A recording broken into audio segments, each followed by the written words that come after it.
Hello students, स्वागत है आपका Deewane NEET and JEE YouTube channel में। मैं प्रांशु अग्रवाल। और जैसे कि आप लोगों को पता है कि हमने अपने यूट्यूब चैनल पर क्लास 11th एंड 12th का सिलेबस स्टार्ट किया हुआ है, बिल्कुल स्टार्टिंग से। आज हम आपको प्रोवाइड कराने वाले हैं क्लास 12th का सेकेंड क्लास, मतलब सेकेंड वीडियो आपके साथ शेयर करने वाले हैं। फर्स्ट क्लास में हम चार्जेस के बेसिक को डिस्कस कर चुके थे। चार्ज क्या होता है, कितने तरीके का होता है, यूनिट क्या होती है, इलेक्ट्रोस्टैटिक यूनिट क्या होती है, इलेक्ट्रोमैग्नेटिक यूनिट क्या होती है, एबी कूलम क्या होता है, वो सब हमने डिस्कस किया था। ठीक है, आज हम देखेंगे कि किसी भी बॉडी को किस तरीके से चार्ज किया जा सकता है, जिसको हम कहते हैं methods of charging. Methods of charging.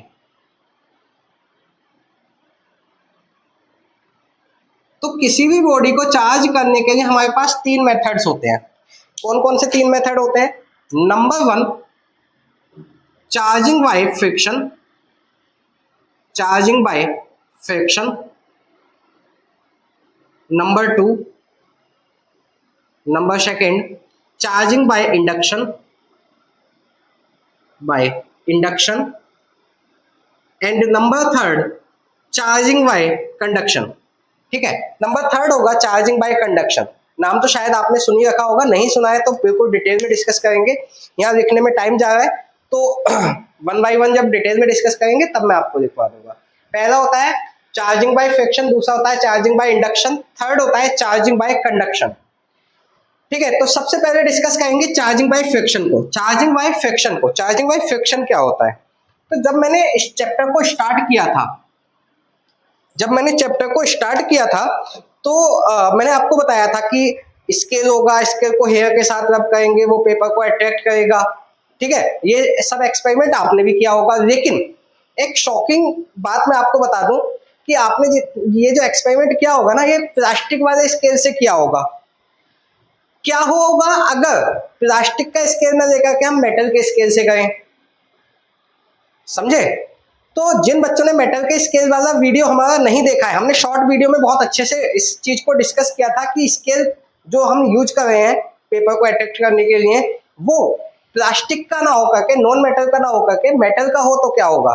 Video की लिंक डिस्क्रिप्शन में मिल जाएगी, जल्दी से जाकर के पहले उस वीडियो को देखें ताकि आपको पता लग सके कि चार्जिंग बाय फ्रिक्शन या होता क्या है, और या किसी भी बॉडी को किस तरीके से चार्ज किया जा सकता है, चार्ज होता है क्या है, वो सब हमने वहां डिस्कस किया है। जल्दी से जाकर के वॉच कीजिए, फिर इस वीडियो को वॉच करना। चलिए तो देखते हैं charging by friction. Charging by friction में कुछ नहीं होता। जब हम दो बॉडीज को, जैसे मान लो मैं ये मेरे दो हाथ हैं, इनको मैंने ऐसे रखा, ऐसे करके रब करना शुरू किया। तो जब मैं दो बॉडीज को आपस में रब करता हूं, तो रब करने पर इलेक्ट्रॉन्स एक बॉडी से दूसरी बॉडी में ट्रांसफर हो जाते हैं। किसी एक बॉडी से निकलेंगे, दूसरी बॉडी में चले जाएंगे। अब जैसे मान लो दो बॉडीज हैं, ए और बी, इन दोनों को मैंने आपस में रब किया। रब करने पर क्या होगा, हो सकता है ए में से इलेक्ट्रॉन बी में चले गए, ए में से कुछ इलेक्ट्रॉन्स कहाँ चले गए, बी में। जाते क्यों है? क्योंकि जब हम रब करते हैं तो यहाँ फ्रिक्शन लगता है, और फ्रिक्शन की वजह से यहाँ इलेक्ट्रॉन्स का ट्रांसफर हो जाता है, एक बॉडी में से दूसरी बॉडी में चले जाते हैं। ठीक है, जैसे ही, अच्छा अब ये कैसे डिसाइड होगा कि इलेक्ट्रॉन्स ए में से बी में जाएंगे या बी में से ए में आएंगे? तो ये मैटर टू मैटर डिपेंड करेगा, पेयर ऑफ कॉम्बिनेशन, कि दोनों बॉडीज आपस में उनका नेचर कैसा है। तो अभी मैं कुछ ऑब्जेक्ट्स, कुछ एक टेबल आपको शेयर करूंगा जहां आपको पता लगेगा कि अगर हम मान लो वूल को गिलास के साथ रब करेंगे तो क्या होगा। ऐसी बहुत सारे मेटल्स हम शेयर करेंगे यहाँ पर, जो आपस में रब करने पर किसके पास इलेक्ट्रॉन जाएंगे और किस में से निकलेंगे वो आपको पता होगा। पहले समझ लेते हैं कॉन्सेप्ट क्या है। मान लीजिए ए और बी दो बॉडीज हैं, दोनों को मैंने आपस में रब किया, तो हो सकता है इलेक्ट्रॉन्स ए में से निकल के बी में चले गए हों। तो जिस बॉडी में से इलेक्ट्रॉन्स निकलते हैं वहां क्या आता है, पॉजिटिव चार्ज आता है। ये मैं बहुत अच्छे से आपको फर्स्ट वीडियो में बता चुका हूं। और जिनमें इलेक्ट्रॉन जाएंगे वो वहां क्या आ जाएगा, नेगेटिव चार्ज। देखो एक्चुअली में होता क्या है, जैसे मान लीजिए अभी ये पहले थी, ए बॉडी थी, इसमें जितने प्रोटॉन्स थे ना, जितने प्रोटॉन्स थे उतने ही इलेक्ट्रॉन्स भी थे। तो प्रोटॉन और इलेक्ट्रॉन आपस में इक्वल है, प्रोटॉन पॉजिटिव होते हैं, इलेक्ट्रॉन नेगेटिव होते हैं, दोनों एक दूसरे को न्यूट्रलाइज कर देते हैं। समझे या नहीं? दोनों एक दूसरे को क्या कर देंगे, न्यूट्रलाइज कर देंगे। तो ओवरऑल हम इस बॉडी को कहते हैं न्यूट्रल बॉडी है। लेकिन जब इसमें से कुछ इलेक्ट्रॉन निकल के चले गए तो यहाँ इलेक्ट्रॉन्स कम हो गए, प्रोटॉन्स ज्यादा हो गए, तो ये बॉडी कैसी हो जाएगी, पॉजिटिव चार्ज। जबकि इसमें इलेक्ट्रॉन्स, अब इसमें इलेक्ट्रॉन्स आ गए एक्स्ट्रा, जब एक्स्ट्रा इलेक्ट्रॉन्स आ गए तो ये बॉडी कैसी होगी, अब नेगेटिव, क्योंकि इलेक्ट्रॉन के पास नेगेटिव चार्ज होता है, तो ये नेगेटिवली चार्ज हो जाएगी। ठीक है, तो पॉजिटिव चार्ज, नेगेटिव चार्ज। अच्छा, अब मैंने यहाँ पर यह भी बताया था कि जो बॉडी पॉजिटिव चार्ज है वहां से इलेक्ट्रॉन निकल रहे हैं, बहुत अच्छी बात है, लेकिन इलेक्ट्रॉन निकलने के साथ साथ कुछ मास ए का बी में पहुंच जाएगा, मतलब ए का मास थोड़ा सा क्या होगा, डिक्रीज कर जाएगा। Mass of A will decreases slightly, बहुत ज्यादा नहीं, बहुत कम, नेग्लिजिबल डिक्रीज करेगा, लेकिन करेगा। क्यों इतना कम क्यों करेगा, क्योंकि मास ऑफ इलेक्ट्रॉन बहुत कम होता है, इलेक्ट्रॉन्स का जो मास है वो बहुत कम होता है, उसको हम कंसीडर भी नहीं करते हैं सही से अगर देखें तो। जबकि अब बी वाले में एक्स्ट्रा इलेक्ट्रॉन्स आए हैं तो इसका मास क्या होगा, इसका मास इंक्रीज कर जाएगा। ठीक है, तो बी, जो बॉडी नेगेटिवली चार्ज होती है उसका मास थोड़ा सा ज्यादा होता है, और जो बॉडी पॉजिटिवली चार्ज होती है उसका मास थोड़ा सा कम होता है एक्चुअल मास से। ठीक है, चलिए, तो इसी प्रोसेस को अब यहाँ पर जब रब किया, रब करने पर दोनों बॉडी चार्ज हो गई, इसी प्रोसेस को चार्जिंग बाय फ्रिक्शन कहते हैं। ठीक है, क्या कहा जाएगा, चार्जिंग बाय फ्रिक्शन कहा जाएगा। अगर मैं चार्जिंग बाय फ्रिक्शन की डेफिनेशन की बात करूं तो डेफिनेशन आपको स्क्रीन पर दिख रही होगी, आप रीड कर सकते हैं। ठीक है, इसके आगे बात करते हैं। सो अब अगर हम देखें कि कुछ मैंने यहाँ ऑब्जेक्ट्स लिखे हैं जिनको आपस में रब करेंगे तो किसके पास पॉजिटिव और किसके पास नेगेटिव चार्ज आएगा। जैसे अगर मैं गिलास और सिल्क क्लॉथ को आपस में रब करूं तो गिलास की जो बॉडी होगी, गिलास की रॉड हो सकती है, स्लैब हो सकती है, उसके पास पॉजिटिव चार्ज आएगा, जबकि सिल्क क्लॉथ के पास नेगेटिव चार्ज आएगा। अगर हम फर या कैट की स्किन या वूलन क्लॉथ को रब करते हैं इबोनाइट रॉड के साथ, तो इबोनाइट रॉड के पास नेगेटिव चार्ज आता है, जबकि कैट स्किन, वूल या फर के पास पॉजिटिव चार्ज आता है। वूलन क्लॉथ को रब करते हैं एम्बर के साथ, तो एम्बर के पास नेगेटिव चार्ज, वूलन क्लॉथ के पास पॉजिटिव चार्ज। वूलन क्लॉथ को रब करेंगे रबर शूज के साथ, तो वूलन क्लॉथ के पास पॉजिटिव चार्ज आएगा और रबर शूज के पास नेगेटिव चार्ज आएगा। वूलन क्लॉथ को रब करते हैं प्लास्टिक ऑब्जेक्ट्स के साथ, तो पॉजिटिव आएगा वूलन के पास और नेगेटिव चार्ज आएगा प्लास्टिक ऑब्जेक्ट्स के साथ। तो रब करने पर बॉडीज एक दूसरे के साथ चार्ज हो जाती हैं। इसका एक बहुत अच्छा एग्जांपल मैं आपको देता हूँ कि सर्दियों में जब हम स्वेटर पहनते हैं तो दिन भर हमारे स्वेटर के साथ एयर पार्टिकल्स स्ट्राइक करते हैं, या हम ऐसे चलते हैं तो हमारे जो वूलन क्लॉथ्स हैं वो आपस में रब करते हैं एक दूसरे को, और रबिंग जब होती है तो बॉडी चार्ज हो जाती है। तो हमारे जो स्वेटर होते हैं वो, या जो क्लॉथ्स हैं वो भी, वूलन क्लॉथ्स, वो भी जल्दी चार्ज हो जाते हैं। और जब आप रात को उनको रिमूव करते हैं अपनी बॉडी से तो वहाँ चटर मटर जैसी आवाज आती होगी। अगर नोटिस नहीं किया है तो नोटिस करना। ठीक है, तो वो भी क्या है, वो चार्ज होता है, और जब हम रिमूव करते हैं तो पॉजिटिव नेगेटिव चार्ज आपस में मिलकर न्यूट्रलाइज होता है, तो वहाँ चटर मटर जैसी आवाज आती है।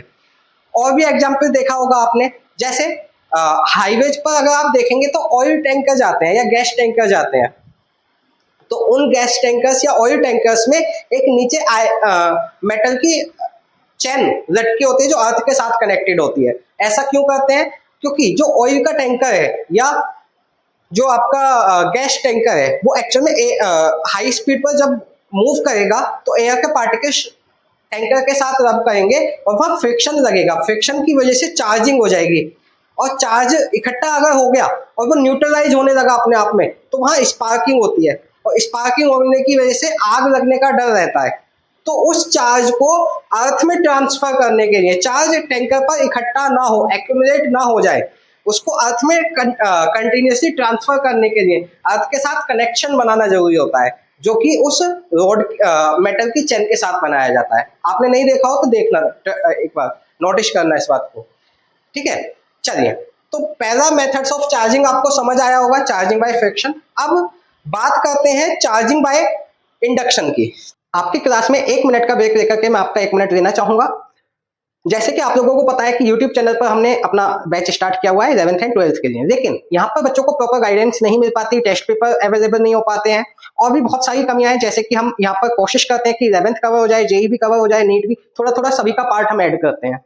लेकिन अगर आपको प्रॉपर गाइडेंस के साथ अपनी प्रिपरेशन करनी है, चाहे आप क्लास 11th के स्टूडेंट है, 12th की, जेई या नीट की प्रिपरेशन कर रहे हैं, तो हमने इन सभी बैच कोर्सेज के लिए अपना बैच स्टार्ट किया हुआ है।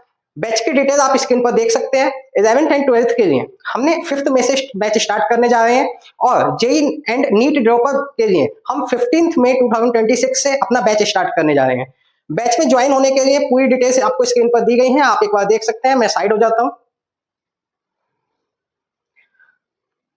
इसके साथ साथ अगर आप या आपके नॉन में कोई स्टूडेंट जो 6 से लेकर 10th तक है और वो बैच ज्वाइन करना चाहता है, तो हमारा एक दूसरा यूट्यूब चैनल भी है, आप हमसे डिस्कस कर सकते हैं उसके रिगार्डिंग।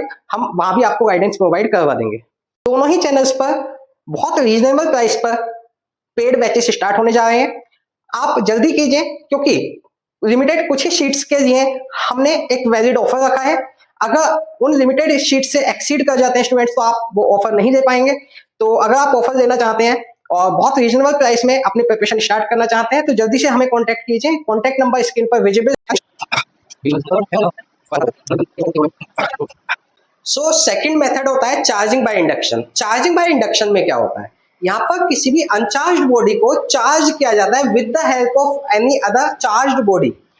यहाँ पर मान लीजिए एक अनचार्ज्ड बॉडी है ए, ये एक ए बॉडी है जिस जो अनचार्ज्ड है। अनचार्ज्ड है इसका मतलब इसके पास जो जितने इलेक्ट्रॉन्स हैं उतने ही प्रोटॉन्स भी हैं, ठीक है। तो अगर ए बॉडी एक अनचार्ज्ड बॉडी है, इसको अगर मुझे चार्ज करना है, तो मुझे क्या करना होगा, इसके पास एक चार्ज्ड बॉडी लेकर के आनी होगी। यानी कि इंडक्शन में अगर मुझे बॉडीज को चार्ज करना है, तो मुझे ऑलरेडी एक चार्ज्ड बॉडी चाहिए होगी जो पहले से ही चार्ज्ड हो, ठीक है। तो अगर मैं इसके नियर बाई एक चार्ज बॉडी ले आऊं, मान लीजिए नेगेटिवली चार्ज बॉडी ले आया, बस नियर लानी है, टच नहीं करानी, विदाउट टचिंग। एक चार्ज बॉडी को अनचार्ज बॉडी के नियर बाई लाने पर अनचार्ज बॉडी अगर चार्ज हो जाती है, तो इस प्रोसेस को कहते हैं चार्जिंग बाय इंडक्शन। तो कह सकते हैं the phenomenon of charging an uncharge body by bringing a charge body near the uncharge body. Uncharge body के नियर बाई एक चार्ज बॉडी ला करके अगर अनचार्ज बॉडी को चार्ज किया जाता है, तो वो मेथड चार्जिंग बाय इंडक्शन कहलाता है। सही है। कैसे चार्ज करते हैं इसको देखते हैं। मान लीजिए एक बॉडी है मेरे पास ए, ये अनचार्ज बॉडी है। ये कैसी है, अनचार्ज बॉडी है। अब आप बताओ इसको कैसा चार्ज करूं मैं, है ना। तो आपके मन में हो सकता है कि सर इसको पॉजिटिव चार्ज करके दिखा दो, तो पॉजिटिव भी करके देखेंगे, उसके बाद नेगेटिव भी चेक करके दिखाऊंगा, ठीक है। चलिए, तो अगर एक अनचार्ज्ड बॉडी है, इसको मुझे पॉजिटिवली चार्ज करना है, तो मुझे क्या करना होगा, फर्स्ट स्टेप में अनचार्ज्ड बॉडी ले लिया, सेकंड स्टेप में मुझे यही सेम बॉडी रखनी है और मुझे इसको अगर पॉजिटिव चार्ज करना है, तो इसके नियर बाई एक ऐसी बॉडी लानी होगी जो कि इसके अपोजिटली चार्ज हो। अगर इसको पॉजिटिव चार्ज करना है, तो इसके near by negative charge body लानी होगी मुझे। तो इसके नियर बाई में नेगेटिव चार्ज बॉडी ले आता हूं,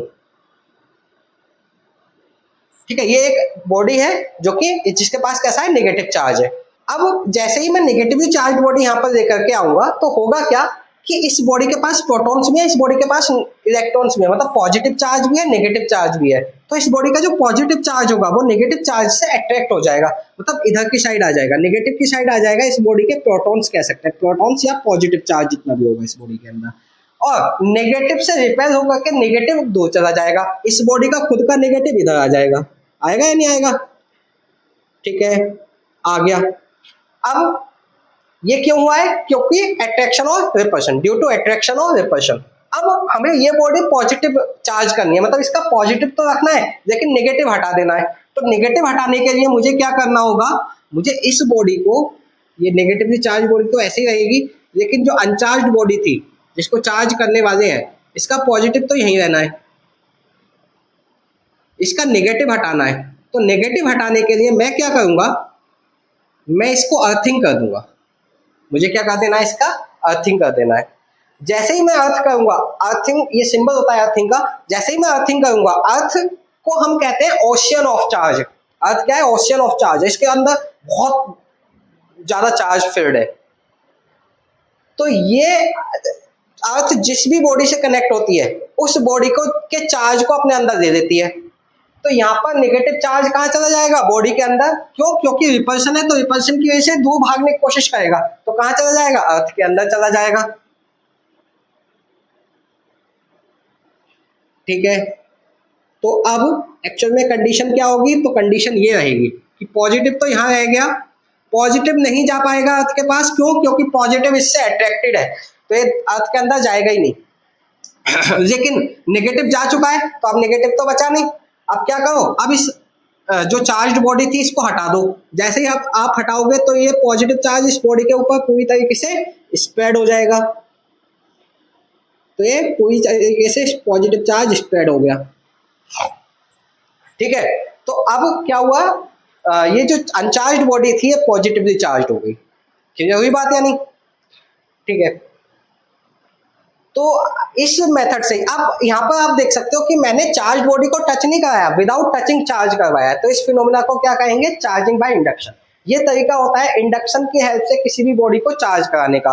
अच्छा, एक प्रॉब्लम यहाँ पर हो सकती है, बच्चे ये कह सकते हैं कि सर हमें तो स्कूल में जो है ना यहाँ पर अंदर दिखाया गया है चार्ज, या हमने कुछ बुक में देखा है कि अंदर है चार्ज, तो अंदर भी हो सकता है। मैं यहाँ पर ये मान के चल रहा हूँ कि ये जो बॉडी है ना अनचार्ज बॉडी, वो मेटल की बॉडी है, कंडक्टर बॉडी है, और चार्ज हमेशा कंडक्टर की सरफेस पर रहता है, अंदर नहीं रहता है ना, तो मैंने इसलिए बाहर ड्रॉ किया है। ठीक है बात, अगर आप जेई या नीट की किसी बुक में देखेंगे तो चार्ज बाहर की तरफ ड्रॉ होगा। ठीक है, तो इस चीज का ध्यान रखना है, बाकी आपको जो स्कूल में कराया गया आप वो भी कर सकते हैं। चलिए, अब बच्चे पूछेंगे कि सर क्या होगा अगर मुझे ये बॉडी निगेटिवली चार्ज करनी हो, तो अगर मुझे ये बॉडी निगेटिवली चार्ज करनी है तो मुझे थोड़ा सा चेंज करना होगा।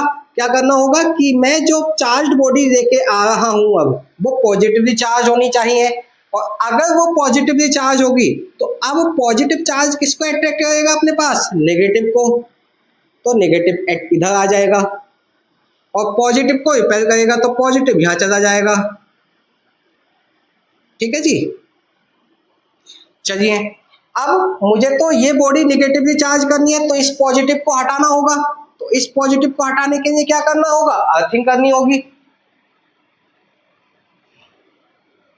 ठीक है, तो ये कैसा है, ये पॉजिटिव होगा और ये नेगेटिव, पॉजिटिव सॉरी, हाँ ये नेगेटिव हो जाएगा और ये पॉजिटिव हो जाएगा। ठीक है, चेंज कर रहे हैं ना सब कुछ। अगर मुझे ये बॉडी नेगेटिवली चार्ज करनी है तो मैं इस ये कंडीशन बनेगी। अब दोबारा से इस पॉजिटिव को अर्थ में भेजने के लिए दोबारा से अर्थिंग कर दो। अब एक बच्चे का डाउट ये था, जब मैं ऑफलाइन पढ़ाता हूँ तो एक बच्चे का डाउट था कि सर ये पॉजिटिव अर्थ जो है, अर्थ को हमने नेगेटिव चार्ज भी दे दिया, अर्थ को हमने पॉजिटिव भी दे दिया, तो एक्चुअल में क्या अर्थ दोनों तरीके का चार्ज ले सकती है अपने अंदर, है ना। तो बिल्कुल, अगर आप अर्थिंग कराते हैं तो बॉडी पर चाहे पॉजिटिव चार्ज हो चाहे नेगेटिव हो, वो अर्थ के अंदर ही चला जाता है। ठीक है, बॉडी को न्यूट्रल कर देती है।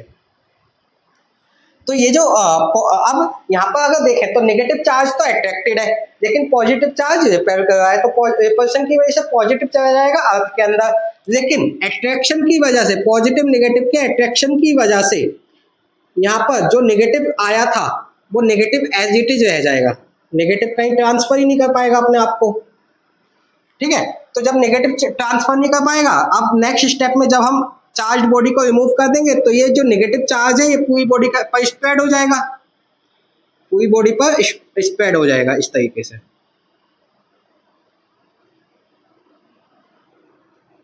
ठीक है जी, स्प्रेड हो गया। तो अब ये जो बॉडी है, जो अनचार्ज बॉडी थी वो कैसी हो गई, नेगेटिवली चार्ज हो गई, वो बॉडी कैसी हो गई, नेगेटिवली चार्ज हो गई। क्लियर हुई बात या नहीं?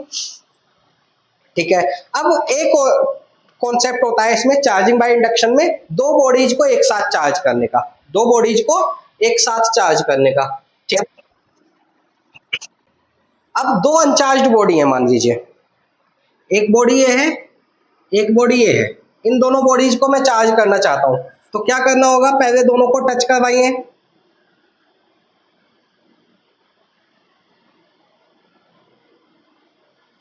ठीक है, दोनों को टच करवाइए, टच करवा दिया। अब क्या करना है, अब एक चार्ज बॉडी इनके नियर बाई लानी है। अब ऐसी कोई बाउंडेशन नहीं है कि आपको पॉजिटिव ही लाना है या नेगेटिव ही लाना है, कैसा भी ला सकते हैं आप। तो मान लीजिए चार्ज बॉडी ले आया, नेगेटिव क्या करेगा, इस पूरी दोनों बॉडीज के पॉजिटिव को अपनी तरफ खींच लेगा अट्रैक्शन की वजह से, तो पॉजिटिव आ जाएगा पूरा यहाँ। ठीक है, और पूरा यहाँ तक आ जाएगा क्योंकि ये बॉडी भी इसके कांटेक्ट में है, तो मूव कंडक्टर के अंदर मूव कर सकते हैं इलेक्ट्रॉन, तो यहाँ तक के जो प्रोटॉन्स है या जो पॉजिटिव चार्ज है वो इधर आ जाएगा, और इन दोनों बॉडीज का जो नेगेटिव चार्ज है, जो इलेक्ट्रॉन्स है, वो दूर भाग जाएंगे, यहाँ भागेंगे। ठीक है, हो गया। अब क्या करना है नेक्स्ट स्टेप में? नेक्स्ट स्टेप में कुछ नहीं करना, अब इन दोनों बॉडीज को अलग अलग कर दो। ठीक है, दोनों बॉडी जो कांटेक्ट में थी उनको अलग अलग कर दिया, लेकिन अभी हमने इस चार्ज बॉडी को रिमूव नहीं किया है, charge body as it is रखी है, तो अभी भी पॉजिटिव चार्ज यहां रहेगा और नेगेटिव चार्ज यहां रहेगा। अब क्या करना है? अब आपको ये चार्ज बॉडी को रिमूव कर देना है और दोनों बॉडीज को अलग अलग रख देना है। तो क्या होगी, ये वाली बॉडी, इसके पास जितने भी नेगेटिव चार्ज था ना वो दूसरी बॉडी में चला गया, तो इसके पास क्या बचा? खाली पॉजिटिव चार्ज, तो ये पूरी बॉडी हो गई पॉजिटिवली चार्ज्ड। और इसके पास जितना पॉजिटिव था वो इधर आ गया, तो अभी यहाँ क्या बचा? नेगेटिव चार्ज, ये बॉडी हो गई पूरी नेगेटिवली चार्ज्ड।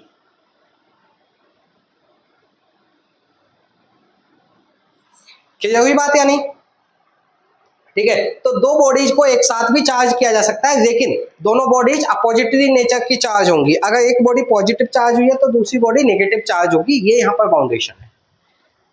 ठीक है, मुझे लगता है चार्जिंग बाय इंडक्शन आपको क्लियर हुआ होगा। अच्छा, एक छोटी सी बात मैं यहाँ पर बताना चाहूंगा।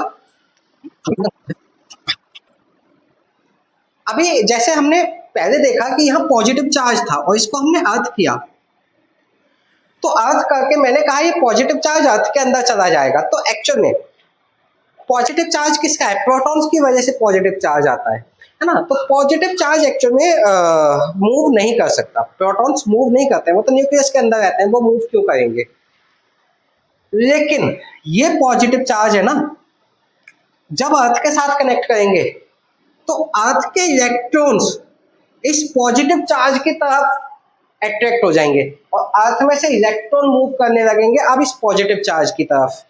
ठीक है, और ये इलेक्ट्रॉन्स इस पॉजिटिव चार्ज को क्या कर देंगे? न्यूट्रलाइज कर देंगे, और हम कहते हैं कि ये पॉजिटिव चार्ज कहाँ चला गया? अर्थ के अंदर।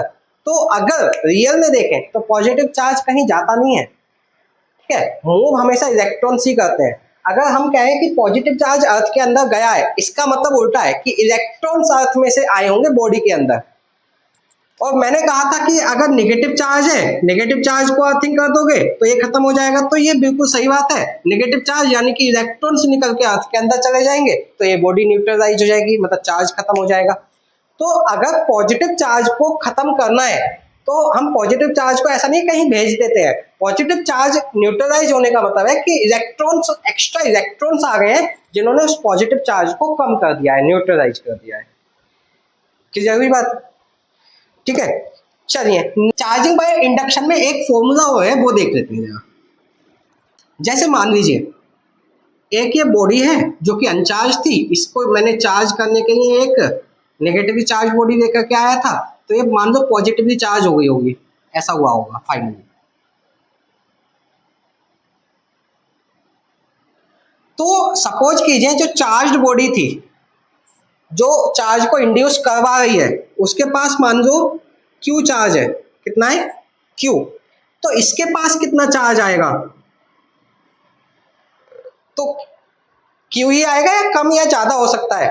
तो देखो, जो इंडक्शन में चार्ज इंड्यूस होता है इसको इंड्यूस्ड चार्ज कहते हैं। जो चार्ज इंड्यूस हुआ है वो या तो इंड्यूसिंग चार्ज, इसको इंड्यूसिंग चार्ज कहते हैं जो इंड्यूस करवाता है, या जो चार्जिंग बॉडी का चार्ज है। तो जो इंड्यूस्ड चार्ज है वो इंड्यूसिंग के इक्वल हो सकता है या उससे कम हो सकता है। जैसे मान लो इसके पास कितना चार्ज इंड्यूस हुआ? Q dash. तो जो Q डैश की वैल्यू होगी ना वो होगी माइनस ऑफ Q, यानी कि Q के अपोजिट नेचर की, साथ में 1 माइनस 1 बाई K टाइम्स। अब यहां पर K क्या है? तो K है डाई इलेक्ट्रिक कॉन्स्टेंट। K क्या है? Dielectric constant of material. ठीक है, ये हर एक मटेरियल का अलग होता है, तो जिस मटेरियल की ये बॉल बनी है उसके K पर डिपेंड करेगा कि यहां पर कितना चार्ज इंड्यूस होगा। ठीक है, अगर ये बॉडी मेटल की बनी है तब k की वैल्यू इन्फिनाइट हो जाएगी। मेटल के लिए डायरेक्टिव कांस्टेंट की वैल्यू इन्फिनाइट होती है। तो ऐसी कंडीशन में k की वैल्यू इन्फिनाइट होगी तो q डैश इक्वल टू होगा माइनस ऑफ q, मतलब उस कंडीशन में दोनों चार्जेस एक दूसरे के इक्वल होंगे और अपोजिट होंगे। लेकिन अगर मेटल से अलग कुछ है, मेटल या कंडक्टर से अलग कुछ है, मान लो पेपर है, माइका है, वाटर है, गिलास है, उसका कुछ बना हुआ है यहाँ पर, तो k की वैल्यू हर एक मेटल के लिए अलग होती है। तो उस पर डिपेंड करेगा। तो k की वैल्यू अगर समथिंग कुछ भी है तो हमें पता है कि q डैश की वैल्यू q से छोटी ही आएगी हमेशा, ठीक है। तो जो इंड्यूसिंग चार्ज है मेटल के केस में तो इक्वल होगा, लेकिन अगर मेटल से अलग कोई बॉडी है यहाँ पर, अलग कोई बॉडी है यहाँ पर, तो वो चार्ज इंड्यूसिंग चार्ज से कम होगा। Clear. Next and last method बच रहा है आज का अपना, charging by conduction. So charging by conduction अब हम देखने वाले हैं। चार्जिंग बाय कंडक्शन में क्या होता है, बिल्कुल ये भी लगभग इंडक्शन की तरह ही है। यहाँ भी किसी अनचार्ज्ड बॉडी को चार्ज करने के लिए किसी दूसरी चार्ज्ड बॉडी का की रिक्वायरमेंट होगी, लेकिन इंडक्शन में हमें चार्ज्ड बॉडी को अनचार्ज्ड बॉडी के साथ टच कराने की जरूरत नहीं थी, यहाँ टच करा देना है। कैसे देखते हैं। जैसे मान लीजिए ये ए बॉडी है और ये बी बॉडी है, ये अनचार्ज्ड है, इसको चार्ज करना है। तो अनचार्ज्ड बॉडी को चार्ज करने के लिए मुझे एक चार्ज्ड बॉडी लानी होगी। जैसे मान लो मैं एक बॉडी ले आया जो जिसके पास पहले से कैसा है, पॉजिटिव चार्ज है। अच्छा, पॉजिटिव पॉजिटिव है तो ये पॉजिटिव पॉजिटिव ना एक दूसरे को रिपेल करते रहते हैं, तो ये अपने आप से दूर जाने की कोशिश करते हैं। तो एक्चुअल में होगा क्या, अगर मैं इन दोनों बॉडीज को, जो कि एक चार्ज है दूसरी अनचार्ज्ड है, इन दोनों बॉडीज को टच करा दूं या वायर की हेल्प से कनेक्ट करा दूं, मतलब कंडक्शन करा दूं, चार्ज मूव हो सके इस तरीके से, तो होगा क्या, अब ये पॉजिटिव चार्ज रिपल्शन की वजह से दूर चला जाएगा और यहाँ स्प्रेड हो जाएगा इस वाली बॉडी पर भी। ठीक है। तो अब ए बॉडी पहले से चार्ज थी, बी बॉडी भी चार्ज हो जाएगी, अनचार्ज थी, लेकिन अब क्या होगी, कंडक्शन की वजह से चार्ज मूव कर गया और मूव होने से बी बॉडी भी क्या हो गई, चार्ज हो गई, ए बॉडी भी क्या हो गई, चार्ज हो गई। लेकिन एक चीज का ध्यान रखना है, क्या ध्यान रखना है कि पहले मान लो इसके पास क्यू चार्ज था और इसके पास तो जीरो चार्ज है ही नहीं, और दोनों बॉडीज आइडेंटिकल है ना, मतलब साइज एंड मैटर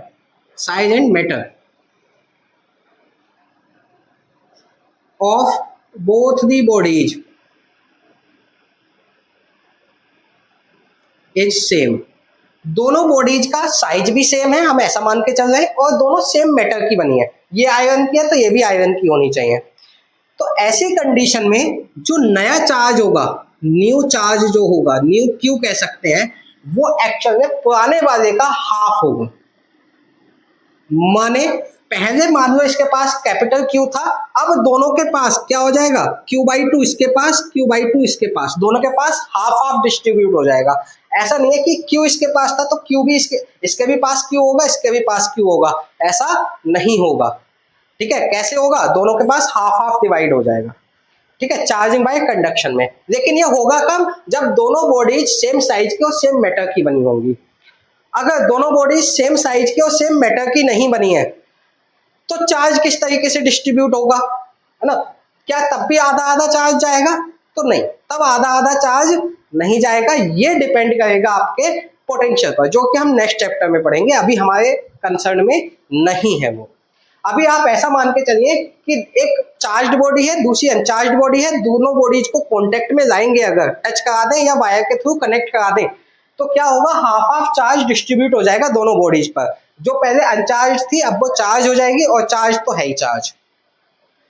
क्लियर हुई बात, कितना चार्ज डिस्ट्रीब्यूट होगा, हाफ हाफ। ठीक है, लॉ ऑफ कंजर्वेशन के according, law of conservation of charge के अकॉर्डिंग।